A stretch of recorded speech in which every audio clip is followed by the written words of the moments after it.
مجھے کہنے لگی کہ میں تمہیں مکمل بھول چکی ہوں. میرا خدا گواہ ہے کہ نکاح نامے پر دستخط کرتے وقت مجھے ایک پل کے لیے بھی تمہارا خیال نہیں آیا. میں نے پوری نیک نیتی اور دیانت داری سے اپنا آپ کسی اور کے حوالے کر دیا. شادی کی اگلی صبح جب میری ساس نے مجھے سارے گھر والوں کے لیے ناشتہ بنانے کو کہا تو مجھے ایک دم سے تمہاری یاد آئی. جب تم نے یہ کہا تھا کہ شادی کے بعد تمہاری مہندی اترنے تک میں کسی کام کو ہاتھ تک نہیں لگانے دوں گا. گرمی سے بے حال رات کا کھانا بنا کر گھر والوں کو دیا. جب میری باری آئی تو کھانا ختم ہو گیا اور میرے شوہر نے مجھ سے کھانے تک کا پوچھا نہیں. زندگی میں پہلی بار بھوکے پیٹ سوتے ہوئے مجھے تمہاری یاد آئی. جب تم نے کہا تھا کہ تم میرے کام ختم ہونے کا انتظار کر لیا کرو گے لیکن میرے بغیر کھانا نہیں کھاؤ گے.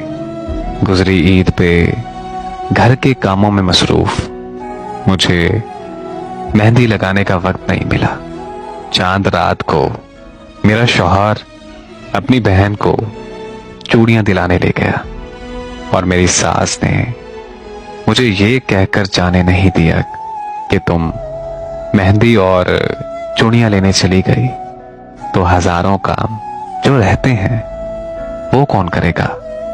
مجھے امید تھی کہ میرا شوہر میرے لیے چوڑیاں لے کر آئے گا لیکن مجھے بے حد افسوس کے ساتھ کہنا پڑ رہا ہے کہ وہ میرے لیے چوڑیاں نہیں لایا. مجھے اس وقت تمہاری اتنی یاد آئی کہ میں بھاگ کر ایک الگ کمرے میں گئی اور جی بھر کر روتی رہی. جب جب بھی میں تمہیں یاد کرتی ہوں تو میری آنکھیں نم ہو جاتی ہیں لیکن میں کیا کروں. بیٹیاں ماں باپ کی عزت رکھنے کی خاطر اپنا پیار اور آپ تک قربان کر دیتی ہیں. پھر ایک لمبی خاموشی اور نہ رکنے والے آنسوؤں کے ساتھ وہ کال بند ہو جاتی ہے. بیٹیاں کس اذیت سے گزرتی ہیں یہ صرف ان کے ماں باپ ہی جانتے ہیں.